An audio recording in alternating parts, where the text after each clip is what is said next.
manyi ensonga y'obwerufu ne Katikkiro w'ekitiibwa Charles Peter Mayiga agitukubiriza nnyo, so naffe tugikozesa nnyo wano mu Bbingwa Ttoto. Buli omu alonda akapapula, ennamba gy'olonda tugenda kuba tukubuulira ekiddako.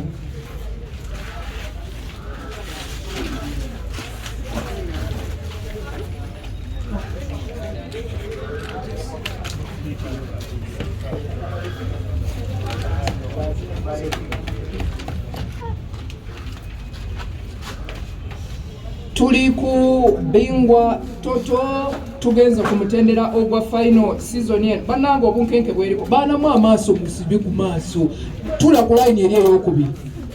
Mutiisatiisa wano, mwaba kulaba bibuuzo byange. Awo muli walako.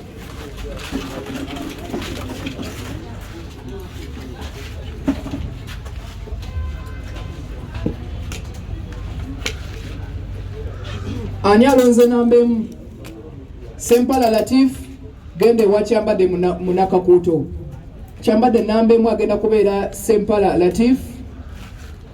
Namba 2 yani Felista ogenda kubuuza namba 2. Sekandi Isaac ye namba 2. Tekako erinnya lye ku bibuuzo ne namba ye. Sekandi Isaac. Namba 3 yani Masaba Ryan Hizibu. Kyambadde buuza namba 3 Masaba Ryan Hizibu. Namba 4 yani Kisenyi Robert. Wandika namba 4 Kisenyi Robert. Namba 5 Bogere. You are absent minded. Olowooza kuki? Katongo ke walese waka. Gwe namba 5 ye namba gy'olonze. Bogere Brigham. Ebibuuzo mwaba byerondedde, enamba mwe bakubuuliza gwagyerondedde, kati onaaba weekwasa ki? Kale tusimbudde, tewali budde. Namba emu jangu ku muzindaalo, weeteeketeeke. Ebibuuzo birimu current affairs, birimu okubala, birimu ebyemizannyo. Percentage y'ebyemizannyo yesinga. Sempala Latif. Assalamu alaikum. Wa alaikum salam wa rahmatullahi wa barakatuh. Kakati aweeteeseteese bulungi nkulabi. Katugende Kyambadde Munnakakuuto akubuuza ebibuuzo. Sempala Latif. Wanje sebo. Gw'osookedde mu kyokero. Nilya bisatu bya waka. Sebo. Buli kimu kikaringa points 5. Ddamu kino. Timu ya Express FC emazeeko season ne points mmeka? Namutende siki? Kinyinze sebo. Ngojja kunnyanguyiza ggwe. Second Isaac Kyambadde. Bakumpere points 3. Sempala Latif, tugende maaso? Oba tukome wano? Tugende maaso. Ddamu kino. Singa amasaza gonna Obwakabaka bugawa $1,500,000 geteekera emipiira gy'amasaza, olwo Obuganda bubeera busaasanyiza ssente mmeka?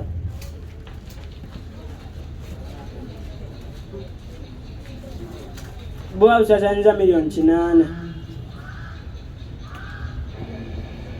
Kiganye? Diane. Masaba hizi buba busaasanyiza $9,000,000. Bakumpere points 3. Oli musajja wa kibalo. Bwana Sempala, olina abawagizi? Ovudde ludda wa? Salamu. Ddamu kino. Club ya Jaguars yeetaba muzannyo ki wano mu Uganda? Saba kunzirira musebo. Kikkirizibwa Diane? Kale kankuddiremu. Club ya Jaguars yeetaba muzannyo ki wano mu Uganda? Muzannyo gwa netball.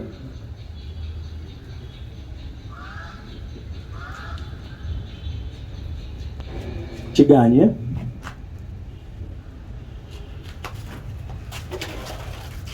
Muzannyo gwa rugby. Mbadde njagala basketball nenkujjako engalo. Tugenze ku mumegganyi namba 2 ye Sekandi Isaac.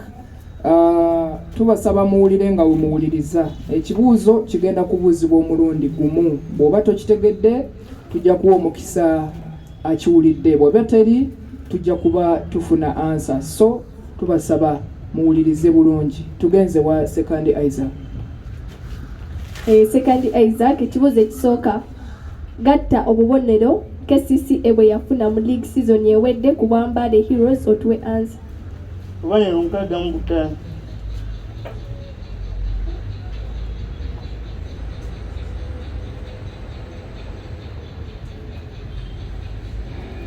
Nedda.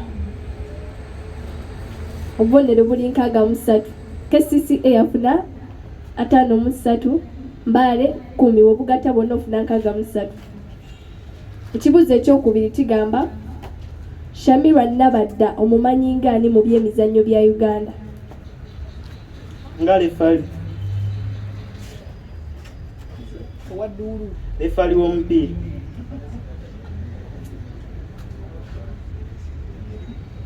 Owangudde point 5. Ekibuuzo ekisemberayo ddala. Coach Mike Mutebi yatendekako ttiimu y'eggwanga The Cranes. Kituufu oba si kituufu? Kituufu yagitendekako. Owangudde obubonero 5. Tugenze ewa namba 3 Masaba Ryan Hizibu. Musajja alina kalikuleta mu mutwe awo waggulu, naye katulabe oba ebibye anaabitta ebirimu okubala. Kyambadde no Munnakakuuto kakubuuza ekibuuzo. Bwana Ryan Masaba, Ansewo. ogamba otya? Yendisewo. Akapale kanyumidde kokubye style kyeyo? Sigimanyi. Togimanyi okubye bukubi. Nina bisatu byewaka, tuli ku finali. Ansewo. Ekisooka, omusambi Farouk Mia bwe yava mu Vipers yegatta ku club ki era ggwanga ki?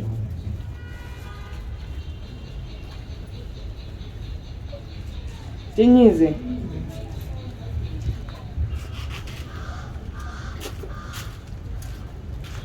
Engata ku Pyramids eggwanga Egypt. Kiganye. Standard Liège ggwanga lya Belgium. Ddamu kino ssebo. Esewo.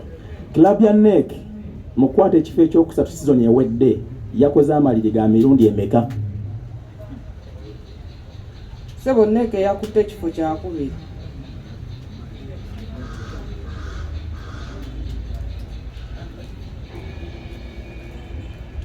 Kiganye yakoze amaliri ga emirundi 7. Kino kyekisembayo ssebo kiddemu. Esewo. Ennyukuta zino ziggwayo zitya muzannyo gwa netball. Ennyukuta esooka ye GA, eyokubiri WD. Uganda Netball Association.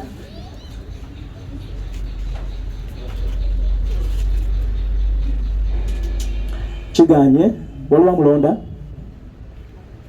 Tugenze ku mumegganyi owokuna ye Kisenyi Robert asonze. Felista the superstar kakubuuza ebibuuzo bisatu ebyawaka. Ekibuuzo ekisooka kigamba bw'ogatta obubonero ttiimu eyakulembedde n'eyakutte ekyokubiri mu Uganda Premier League season ewedde ofuna mmeka?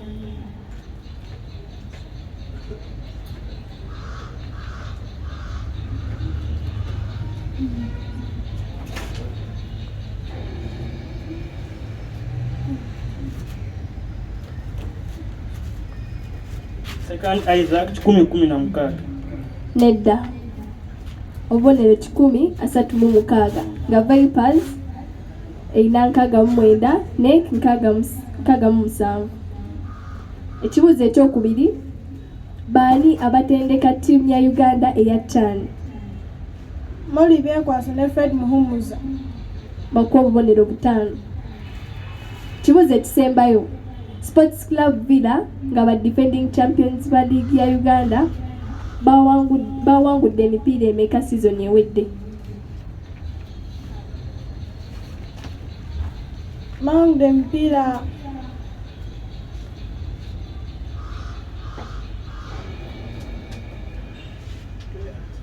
emipiira 12. emipiira 12 gye bawangudde.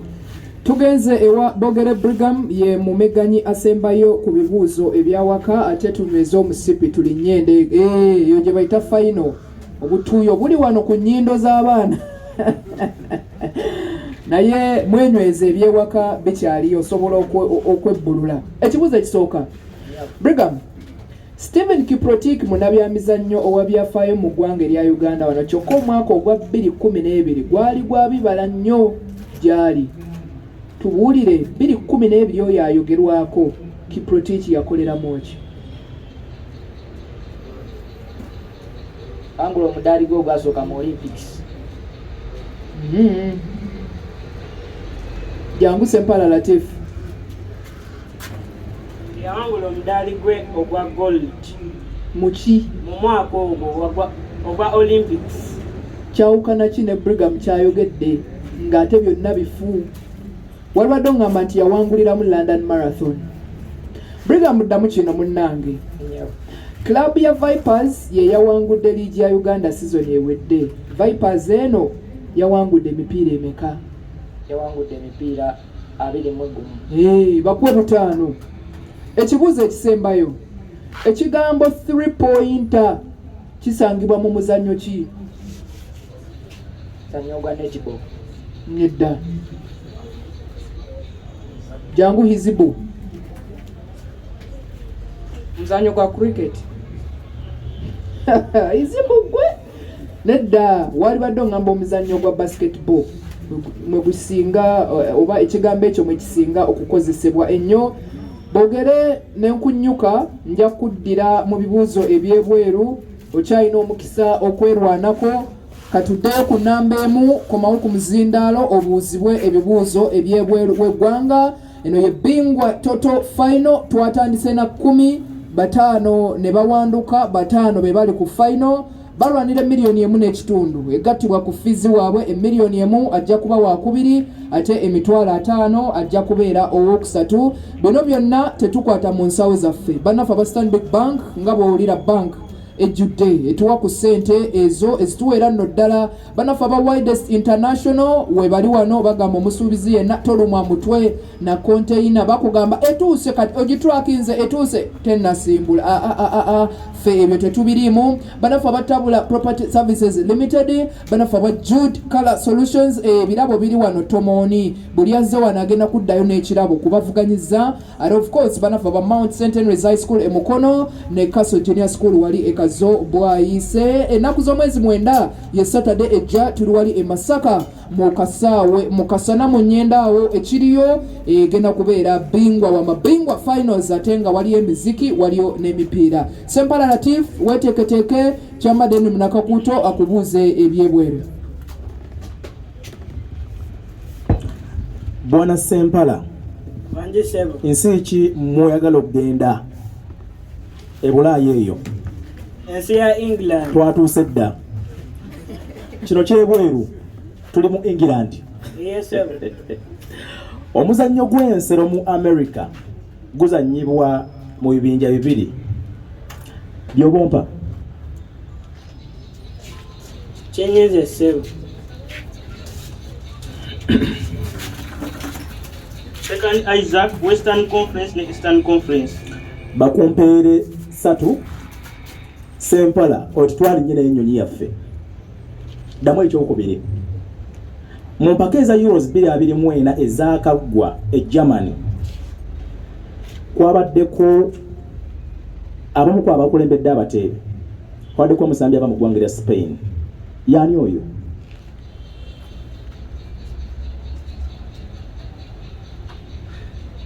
Lamine Yamal. Oh.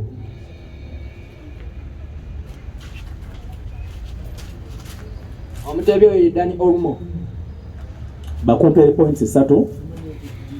Abawagizi tuddamu kibuuzo bane tusirike tuleka abazze okuvuganya bavuganye. Kino kyekisembayo ssebo kikuwa $1.5 nedda. Kisaawe ki ekisinga obunene mu Bungereza era kituuza abantu bameka? Tottenham Hotspur Stadium. Kituuza abantu 7,000. kiganye.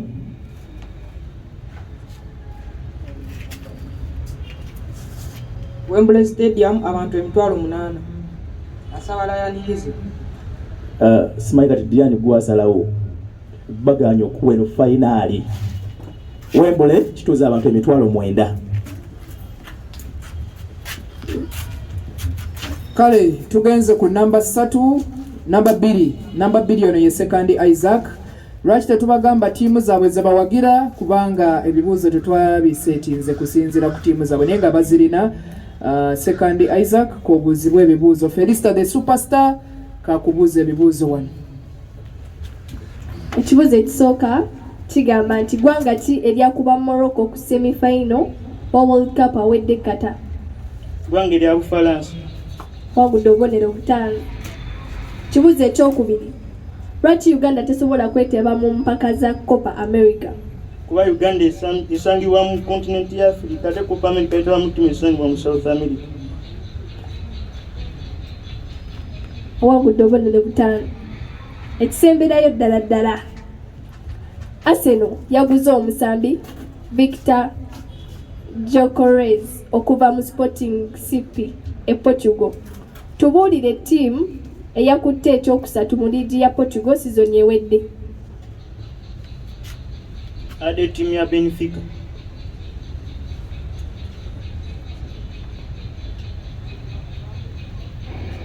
Nedda kigaanyi. Ttiimu ya Porto. Bakoye.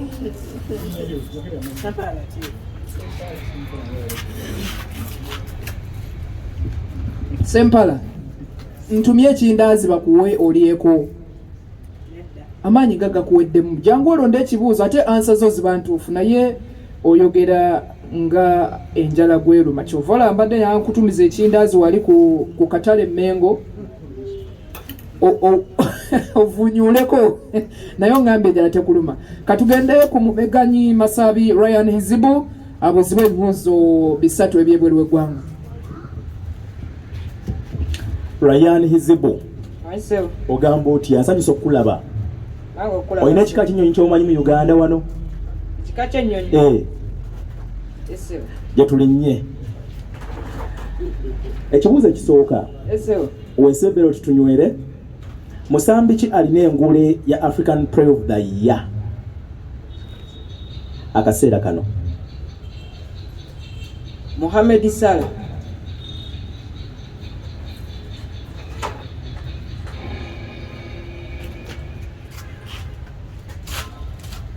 Senyi Robert bamita Ademola Lukman. Bakumpere points 3 mwami Kisenyi Robert.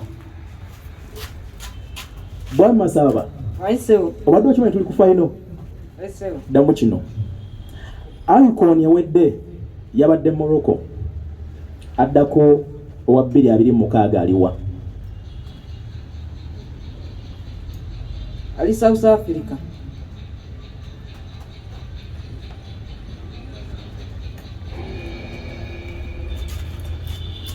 Second Isaac ali mu ggwanga erya Morocco. Bakumpere points 3 sebo sekandi. Sebo kino kyekisembayo. Eseo. Nywera. Eseo. Ekisaawe kya Napoli Football Club kyabbululwa mu yaliko omusambi waabwe. Njagala ompe erinnya ly'omusambi oyo.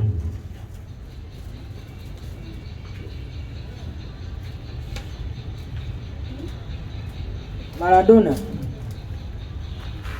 Kale mpa erinnya ly'ekisaawe.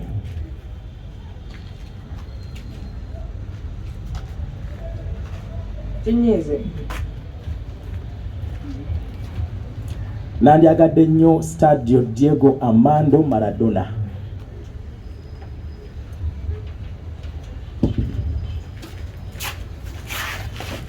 Kale tugenze ku mumeganyi namba 4 Kisenyi Robert. Sabunya Francis yangambye mbu wagira tiimu naye gyawagira okufa obufi Manchester United era nansaba season eno nkuleetera omujozi gwa mani. Oyagala home kit oba away kit? Away kit ng'eriko linnya ki? Geriko Amadiaro. Ganacho wamuvuddeko Iye. Tokolagana na bampisa mbi. Iye. Kale ngenda kugireeta Amadi Diallo namba ki? 16. Kale Amadi Diallo 16 omujozi Kisenyi Robert agufunye. Twagala okwebaza banafu aba Vipers Sports Club abatuwadde omujozi abato ne bambala bagira Vipers kabakubuze buze byebweru. Felista the superstar ali ready. Ekibuuzo ekisooka Kisenyi kigamba nti omupiira ogwaggulawo World Cup awedde gwali wakati w'amawanga ki? Wali wakati wa Qatar ne Ecuador. Wangudde obubonero 5. Neyanza. Kibuuzo ekyokubiri erinnya Mondo Duplantis tulisanga mu muzannyo ki? Gwa mupiira.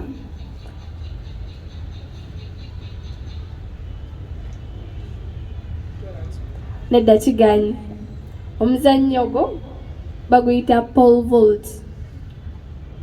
Ekibuuzo ekisemberayo ddala omutendesi Lionel Scaloni yawanguza Argentina World Cup esembyeyo.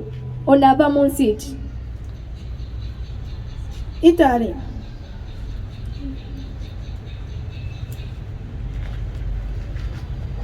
Nedda kiganyi. Eggwanga erya Argentina. Bakuwa obubonero 3.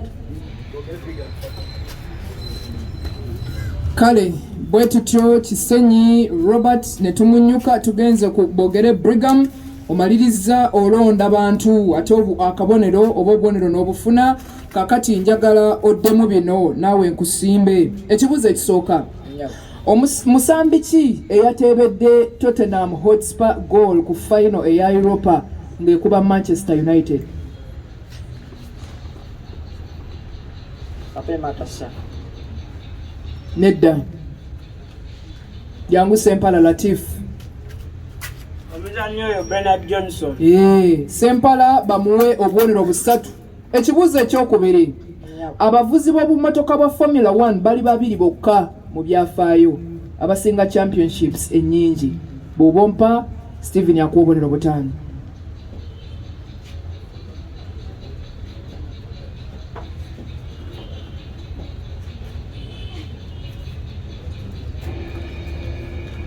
Jangu sekandi. Mike Schumacher ne Lewis Hamilton secondary. Mike Schumacher ne Lewis Hamilton sekandi bamuwe obubonero 3. Brigham muddamu kino ekisembayo munnange. Thierry Henry, Paul Pogba, Antonio Griezmann ne Aurel Tchouameni balina kye bafaanaganya. Kyobompa nkuwa obubonero 5. Abasambi abo bonna Abafaransa. Bakuwa obubonero 5. Bogere Brigham n'enkunyuka. Okusinziira mu bivudde ewa Steven Birimunda eyasoma okubala n'akuyita wakuba teyakusomesa naye atuyambako wano ebivudde mu kulonda bye bino wammanga owa Chelsea ne Vipers afunye point 3. Kisenyi Robert afunye point 14 awagira Vipers ne Man U. Ewaka afunye 5 ebweri 8 n'akamuke ze point 14. Sempala Latif ewaka tewafunyeewo ebweru n'ofunayo point zibadde 6 n'ofuna omugatte point 6. Bogere Brigham ewaka wafunyeewo point 5 ebweru n'ofunayo 11 ze point 16. Sekandi Isaac ewaka wafunyeyo point 10 ebweru n'ofunayo 19 ze points 29. Basebo ne bannyabo okubanjulira Bbingwa Ttoto champion 2025 ye muzzukulu wa Mukalo Sekandi Isaac. Akutte ekyokubiri ye Bogere Brigham ne points 16. Oyo agenda kuwangula miliyoni namba. Sekandi agenda okuwangula miliyoni 1.5 emuyambeko ku fees n'ebirabo ebirala bingi nnyo. Akutte ekyokusatu ye Kisenyi Robert ne point 14. Agenda kuwangula emitwalo 5 n'ebirabo ebigenderako. Sempala Latif ne Masaba Ryan Hizibu omwaka ogujja bwe munaba mukyali ku myaka 8 n'emyaka 14 mujja kudda tewali teeka libakugira kuba nti temukomawo mu Bbingwa Ttoto okuva mu sports department eya CBS FM tubaagaliza olunaku olungi naye katono nnyo omuwanguzi janguse kandi Isaac oyogereko eri abantu otubuulire finally omaliriza nga owangudde empaka zino njagala otubuulire kakodyo ki kadyusi ki kootateekamu sizoni eri akakusobozesezza okuwangula omwaka guno. Soko kwebaza Katonda okusobozesa okuba nzimu tunula mu kamera omusajja alina ensonyi ono simulabanga. So kwebaza Katonda okusobozesa okuwangula guno omulungi.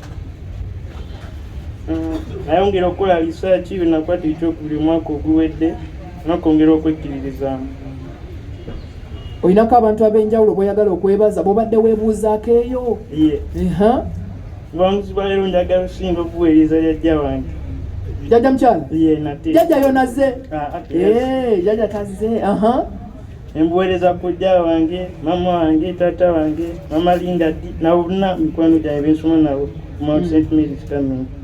Kale toyanzege Sekandi Isaac omuwanguzi wa Bbingwa Ttoto 2025 njagala okubanga mberekereza naye okuva mu audience ngenda kufunayo abantu babiri omwami omu n'omukyalo omu maama jangu oyogereko gye tuli bannaye mukyalo ono yazze okuwagira otubuulire omuntu gwe wazze okuwagira akoze atya buzibu buvuddewa jangu munnange tukusaba ojja oyogereko ku muzindalo gwa CBS FM n'omusajjaamu nga bwe weetegeka musajja aliwo agenda okwogera maama waviirawo nga tugenda buterevu bazze wano mu tenti bayitirivu nnyo sobola kubamma mukisa ogwo CBS bwetyo n'enteekateeka z'obwakabaka nyabo erinnya oli live command so the big 89.2